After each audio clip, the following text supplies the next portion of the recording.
Dobrodošli v Delovem podcastu Moč gospodarstva, tokrat absolutno in povsem energetsko obarvanem. Sem Borut Tavčar, z mano pa je generalni direktor Gen Energije Dejan Paravan. Pa če začneva kar pri tistem, kar sva se slišala, pa ste bili zelo nezadovoljni, kako gledate na to, da se govori, da se bo elektrika podražila? No, moje nezadovoljstvo je bilo zaradi članka v vašem časopisu, ki je naslov pompozno rekel, da elektrika se bo podražila. Jaz sem prepričan, da se ne bo podražila iz več razlogov, zaradi tega, ker razmere na trgu se umirjajo, to pomeni, da tudi odjemalci, tako industrijski odjemalci, kot potem v končni fazi tudi mali poslovni odjemalci, pa tudi gospodinjstva, v svojih portfeljih zakupujejo vedno manj te dražje, imajo vedno manj te dražje elektrike iz časa energetske krize in posledično nabavna cena elektrike pada. Druga stvar so pa takšna in drugačna ukrepi in tudi napori od ministrstva do Elesa oziroma sistemskih operaterjev, da tudi z zdaj tem novo spremembo omrežnine blažijo dodatno ta dvig omrežnine, ki bi bil znotraj zimske konice, kar pomeni, da glede na to, da že prej z uvedbo nove omrežnine v povprečju se praktično pobere isto oziroma manj denarja za omrežnino, bo zdaj ta znešek še manjši in posledično bojo tudi v globalu cene nižje. Se pravi, cel kup deležnikov deluje zelo proaktivno, zato da se blažijo efekti energetske krize, neki dolgi repi, ki jih še danes čutimo, da se brzda cene elektrike, in zato me je seveda ta naslov zmotil, ker kaže ravno nasprotje od tistega, kar počnemo in kar se bo tudi zgodilo in kar nas čaka v bodoče. No, ampak so mi pisali, da v končni fazi so že poleti plačevali višje račune, ker ni bilo več regulacije cen. In zdaj z višjo sezono pridejo tudi višje omrežnine. Skratka, računi se utegnejo povišati novembra. Zdaj moramo ločiti, ne? Vedno Absolutno. se bo lahko nek posameznik, če bomo izbrali posameznika ven, se mu bo lahko tudi zgodila kakšna sprememba navzgor, ampak če gledamo v globalu, tako na področju cene za energijo, to je tisti del, ki je tržen, kot na področju omrežnine, se zadeve umirjajo, cene bi morale pasti in jaz sem prepričan, da bojo tudi potem statistični podatki, to so edini relevantni, ki kažejo neko realno in relevantno sliko, to so podatki Eurostata, da bodo tudi ti potem za nazaj pokazali te trende, o katerih govorim. Kaj pa se dogaja na energetskih trgih globalno? Kako geopolitika in podobno vpliva na mogoče kakšno večje olajšanje v prihodnje? Zdaj, energetski trgi so bili v zadnjih 3 letih izjemno močno pod vplivom geopolitike in vseh dogajanj, ki so bili povezani predvsem v povezavi z rusko invazijo na Ukrajino. Ti dejavniki se s časom in počasi umirjajo. Vse več se tudi govori, da bo prišlo, upajmo, dokončno do premirja na tistem žarišču in vsi ti dejavniki potem vplivajo tudi na cene energentov, tako na ceno zemeljskega plina in potem posledično tudi na ceno električne energije. Jaz naj poudarim, tako cena zemeljskega plina, kot tudi posledično cena električne energije je višja na veleprodajnih trgih, kot je bila pred krizo. Torej, vidim, pa tudi drugi analitiki vidijo še priložnost za upaz. Se pravi, koliko pride do dodatnega umirjanja, potem je pričakovati, da bi cena plina lahko še šla niže dol, ne? Se pravi, govorimo, da gre v rang pod 30 evrov proti 20 evrom, takrat potem pomeni, da bo to imelo tudi učinek na znižanje cene električne energije. To nekako nakazujejo tudi sami trgi, zaradi tega, ker terminske cene, če gledamo za prihodnja leta, so vsako leto nižje. Na en način kot posledica tega dejavnika, kar sem rekel, in druga stvar, da je vse več penetracije novih, predvsem obnovljivih virov energije, ki dodatno povečujejo ponudbo, na drugi strani pa žal povpraševanje se ne bistveno povečuje, kar seveda ima pa negativni vpliv na gospodarsko rast, in to pa tudi vsi čutimo v Evropi. In zaradi tega potem vsa ta razmerja bojo privedla k temu, da imamo ali pa smo priča nekemu negativnemu trendu cen električne energije. Kratkoročno ali pa srednjeročno gledano, se pravi, če se sfokusiramo pa na prihajajočo zimo, bi pa rad opozoril na en efekt, in sicer, da je v zadnjih 2 letih smo imeli precej sreče, da smo imeli kar mile zime. Sploh v času energetske krize je bil to eden od ključnih dejavnikov, ki je tudi pripomogel k temu, da ni bilo problemov z zanesljivo oskrbo z energijo. Vemo pa, da to ni nobena garancija ali pa napoved za naprej. Prej ali slej bo prišla tudi mrzla zima, in takrat, ko bo prišla mrzla zima, se bo dvigalo povpraševanje po energiji, tako kot po plinu, kot po elektriki, in takrat lahko pričakujemo tudi skoke na veleprodajnem trgu električne energije. No, tudi pri nas je že prišlo do negativnih cen zaradi vedno večjega deleža obnovljivih virov, predvsem sončnih elektrarn pri nas. Ampak kako urediti to nihanje? Ker zdaj je proizvodnja visoka, pozimi je nižja, ponoči je ni. In kakšno vlogo, kako najti? Ker eni trdijo, da to nihanje lahko povzroči tudi težave pri frekvenci in pravzaprav tudi posledično izklop nuklearke. Recimo, to bi bila grozna stvar za oskrbo. Ok, bomo šli po vrsti. Prva stvar, negativne cene. Jaz sem večkrat že poudaril, da ne vidim razloga za negativne cene in da so negativne cene prehoden pojav. Zakaj? Zaradi tega, ker je sploh obnovljive vire, sončne elektrarne, zelo poceni izklopiti, se pravi, ni nobenega razloga ekonomskega, zakaj bi nekdo plačeval za to, da mu nekdo prevzame električno energijo. Kar pa ne pomeni, da ne bodo cene nizke ali pa blizu nič. Se pravi, od nekega obdobja, kjer smo imeli malo število negativnih cen, prehajamo v obdobje, ko bomo imeli večje število ur, ko bodo cene blizu nič. To je cene znotraj dneva, takrat, kadar imamo veliko sončenja in veliko proizvodnjo sončnih elektrarn. Ti trendi popolnoma spreminjajo cenovno krivuljo znotraj dneva. Ta cenovna krivulja motivira vse udeležence na trgu, ker ta motivacija ekonomska je najmočnejša, da prilagajajo svojo proizvodnjo ali pa svoj odjem na način, da se prilagajajo tem cenovnim oblikam. Ampak očitno to še vedno ni dovolj, zaradi tega, ker imamo še vedno znotraj dneva zelo veliko volatilnost samih cen. Da bomo te stvari uredili, vidim edino rešitev v baterijskih hranilnikih. Tem so tudi cene precej padle v zadnjem obdobju in porast v sončnih elektrarn bo zdaj sledil porast baterijskih hladilnikov. To kažejo tudi razmere na trgu, ker so te iniciative gradnje ali pa investicij v baterijske hranilnike zelo aktualne povsod po Evropi, zato lahko pričakujemo porast teh baterijskih hranilnikov in potem tudi posledično vpliv na cenovno krivuljo, da se bodo tiste ure z najnižjo ceno in z najvišjo ceno začele približevati skupaj.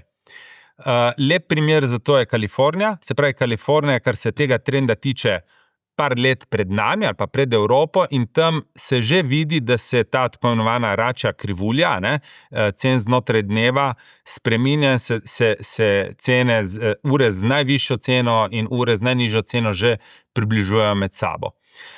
Kar pa se tiče zanesljivosti samega sistema in obratovanja, jaz mislim, da tukaj še posebej v Sloveniji imamo razmere precej dobre, tudi mislim, da pod nadzorom.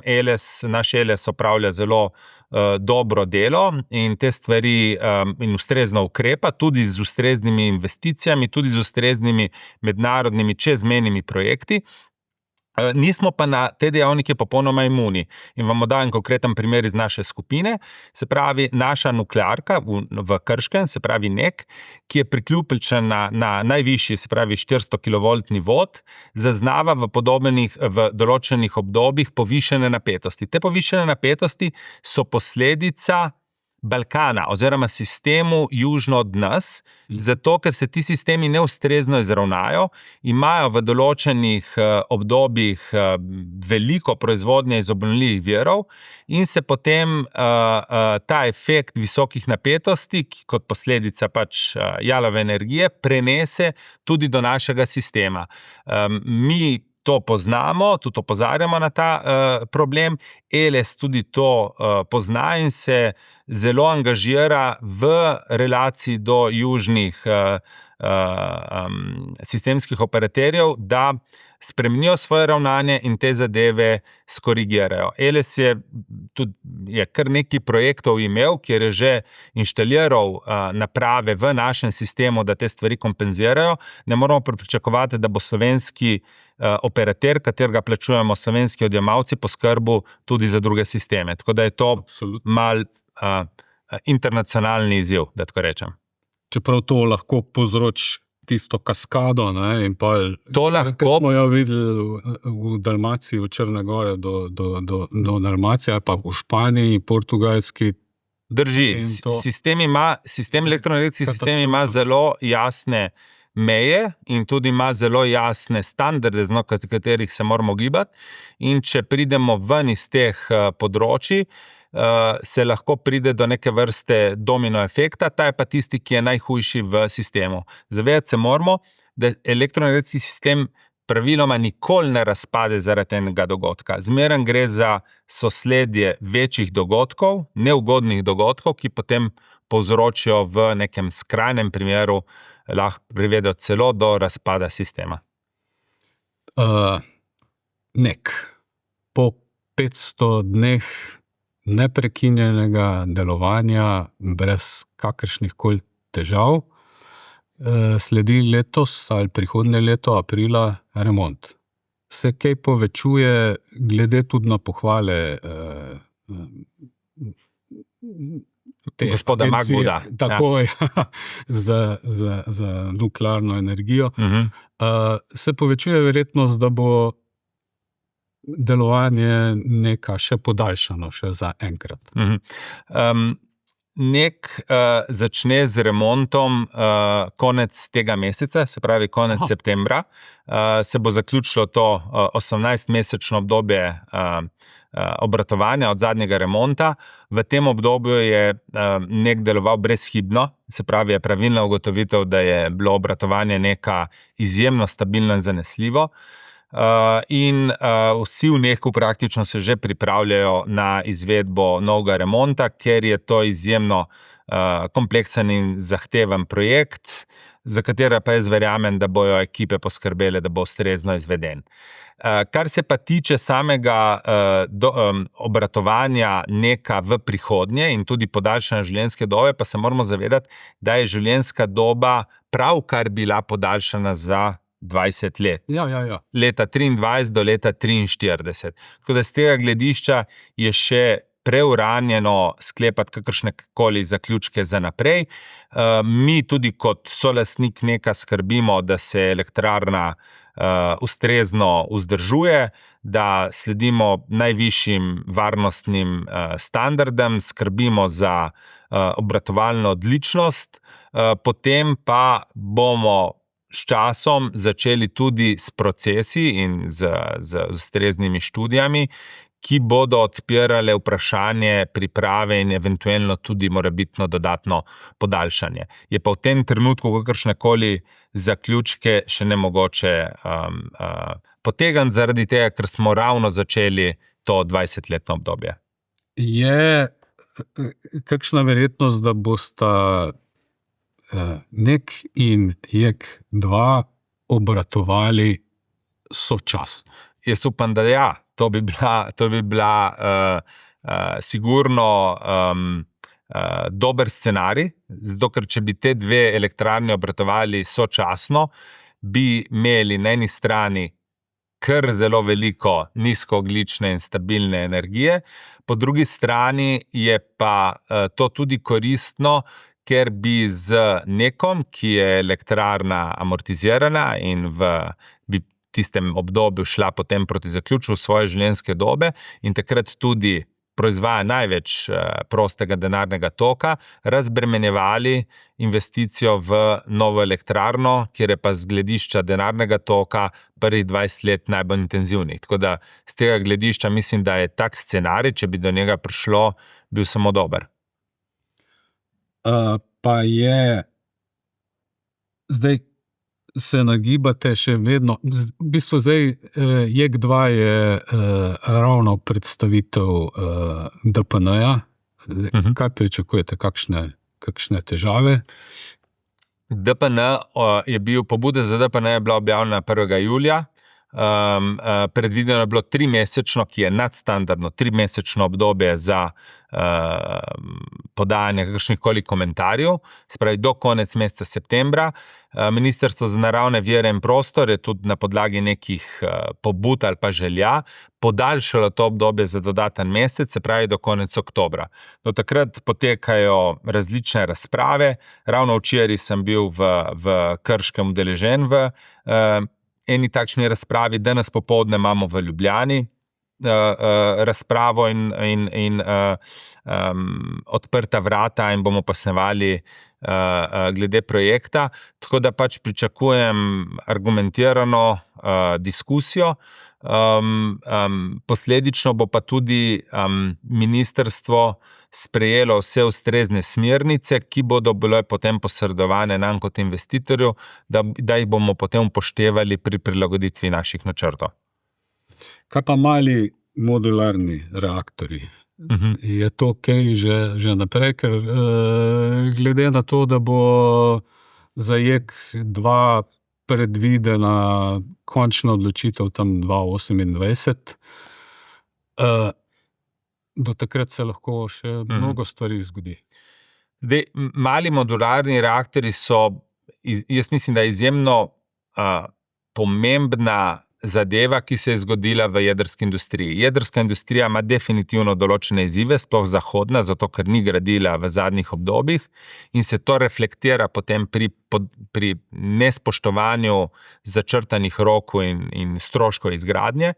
Tako da ne bi mali modularni reaktorji odgovarjali med drugim tudi ravno na te izzive. Se pravi, prinašajo neko svežino, nek nov pogled, nove ljudi, nove inovacije v samo industrijo, tako da z tega gledišča je to absolutno zelo dobro dogajanje, ki ga je treba podpreti. Po drugi strani predstavlja to neko novo ponudbo na trgu za investicije, katero mi zelo pozorno spremljamo, jo pa ravno zaradi teh naših aktivnosti, pa da se naše ekipe dobro spoznajo na te tehnologije, da smo v stiku z različnimi proizvajalci, morda tudi bolje razumemo, kot se kdaj ta tehnologija predstavlja v javnosti. Jaz velikokrat povem, da sem previden pri malih modularnih reaktorjih zaradi tega, ker ustvarjajo previsoko pričakovanje, tako stališča hitrosti, pa tudi kot stališča cen, kdaj bojo dostavili rešitve na trg. In zakaj to izpostavljam? Zaradi tega, ker jedrska energija ali pa jedrska industrija ne rabi še ene zgodbe, ki ne bi dostavila tisto, kar obljublja. Ja. Se pravi, tukaj mislim, da pričakovanja so previsoka, jih je treba ustrezno omejiti. Je pa to področje, kateremu v naši družbi dajemo posebno pozornost. Vzpostavili smo poseben oddelek, kjer se ljudje fokusirano ukvarjajo samo z SMR-ji. smo v procesu tako imenovane request for vendor information, kjer dobavitelj ali pa neki zbor približno 10 najbolj perspektivnih dobaviteljev smo v kontaktu, da nam dajo konkretne ponudbe, zato da bomo razumeli in tudi imeli neke objektivne podatke, kaj lahko pričakujemo od tovrstnih tehnologij. Morda bi še eno stvar izpostavil. V mesecu maju smo imeli delovni obisk na Kitajskem, kjer smo si pogledali tudi mali modularni reaktor, ki bo tekom letošnjega leta priključen na omrežje, 130 megavatni reaktor, ki je bil zgrajen poleg teh klasičnih velikih reaktorjev moči 1000-1200 megavatov. In ta mali reaktor, verjemite mi, da ni mali in ni 10-krat manjši kot ta velika elektrarna. Se pravi, to so še zmeraj zelo velike elektrarne, prinašajo pa, kot sem rekel, neko svežino na to področje in mislim, da so zelo koristni za nadaljnji razvoj jedrskih tehnologij. No, kakšni so vaše strateški načrti za naprej? Skupine Gen. Naše poslanstvo je jasno, želimo zagotavljati prehod v samooskrben in nizkoogljičen elektroenergetski sistem, torej naslavljamo dva izziva. Ena je samooskrbnost kot posledica energetske krize in druga je nizkoogljičnost kot posledica podnebne krize. Strategijo smo osnovali, da bomo to poslanstvo razširjevali na način, da smo oblikovali v 3 stebre. Prvi steber je zagotavljanje zanesljive proizvodnje, nizkoogljične proizvodnje električne energije po konkurenčni ceni. To počnemo že danes v celotni tej našem portfelju proizvodnih enot in to je naše redno delovanje, ki tudi proizvaja prosti denarni tok. In ta denarni tok potem usmerjamo v naslednja 2 stebra, ki sta pa investicijska. Eden so investicije v jedrske tehnologije, tako veliko elektrarno kot področje SMR-jev. Drugi steber je pa investicija v obnovljive vire in prožnost. In pri prožnosti tukaj mislim predvsem na baterije, pa tudi do določene mere plinske elektrarne, ki bodo potrebne in neizbežne za zagotavljanje ustrezne prožnosti in fleksibilnosti v sistemu kot posledice visoke penetracije obnovljivih virov. Ja, ker v svoji skupini imate hidroelektrarne, sončne elektrarne, plinske elektrarne. Drži. Zdaj ste kupili še pravzaprav gorenjske elektrarne, se pravi, to so male hidroelektrarne, ki zelo pašejo v naš portfelj, zato ker so praktično vse naše enote vzdolž reke Save oziroma porečja Save. Da, drži. Zdaj, naš proizvodni portfelj je praktično 99% nizkoogljičen. Se pravi, tisti procent je iz plinske elektrarne, ki zagotavlja sistemsko rezervo ELES-u oziroma operaterju in pa te enote koristimo tudi na trgu, tržno, da pokrivamo te špice, ki se pojavljajo predvsem v večernih urah. Ko cena močno poskoči, takrat mi te enote spravimo obratovanje, da dejansko proizvajajo tisto manjkajočo energijo in dejansko uravnavajo ponudbo in povpraševanje v sistemu. Se vam zdi, da se bo poraba plina v Sloveniji povečala, glede na to, da v termoelektrarni Brestanca načrtuje še 2 nova bloka, Ljubljana gre na ogrevanje s plinom? Termoelektrarna Brestanca ima načrte še za 2 nova bloka, ampak trenutne razmere ne kažejo, da bi mi kratkoročno šli v investicijo tam v ta bloka, to pomeni plinski blok 8 in 9. Na tisti lokaciji bomo zagotovo preinvestirali v baterijske hranilnike in potem morda še v kakšne druge tehnologije. Kar se tiče porabe ali pa efekta na porabo plina v sistemu, mislim, da Brestanca ne bo odločilen dejavnik. Bister zato, tudi kot sem omenil, Brestanca deluje izjemoma in ravno v tistih specialnih urah, da tako rečem. Se pravi, bo pa poraba plina v sistemu porasla zaradi toplarne v Ljubljani, ki je prešla na plin. Tam je pa število obratovalnih ur bistveno večje, zato ker elektrarna je drugačna, dela v drugačnem režimu in posledično tudi porabi več plina, in to je definitivno en pomemben doprinos k odjemu plina v Sloveniji.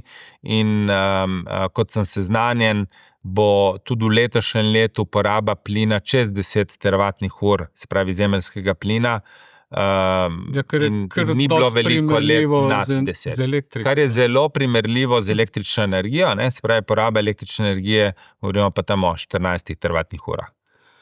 No, ker slišal sem tudi, da države pravzaprav so se zaprle, kar se tiče plina, vsaka skrbi sama zase, se to dogaja tudi pri elektriki? Zdaj ne bi trdil tega, zaradi tega, ker ravno izkušnja iz energetske krize je pokazala, da se države niso zaprle, kar se plinskega trga tiče. Takrat smo vsi opozarjali, da je to grožnja.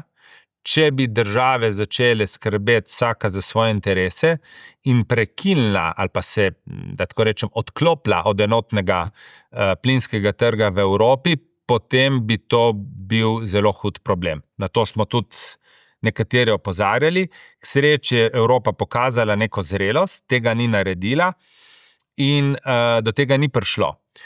Podobno velja tudi na električni energiji. Tudi na električni energiji imamo enoten energetski trg in države se ne odklapljajo. So seveda prenosne omejitve med njimi, ampak tržni mehanizmi in sodelovanje med TSO-ji delujejo. Jaz bi ravno to prispodobo uporabil, da argumentiram, kakšna je, vsaj tudi, to bom pa izrazil moje osebno mnenje, prava pot za Evropo za naprej. Evropa bo močna in Evropa bo player v globalni geopolitiki, takrat, kadar bo delovala enotno. Evropa je prebrodila energetsko krizo, ker je delovala enotno, ne pa razdrobljeno. Tako da zaradi tega je vloga Evrope na nekem globalnem energetskem trgu takšna, da trenutno ni rožnata oziroma niti približno ni dobra, a ne? Kar se reflektira v ceni, ki jo plačujemo za oskrbo z energijo. Da se iz tega ven izvijemo, terja pa složnost in jasne politike in usmeritve za naprej. Tega pa zaenkrat še nismo pokazali v meri, kot bi si je želel. Odlično. Še več te vsebine lahko pričakujete na konferenci Energetika 2025, 22. oktobra v Ljubljani. Najlepša hvala.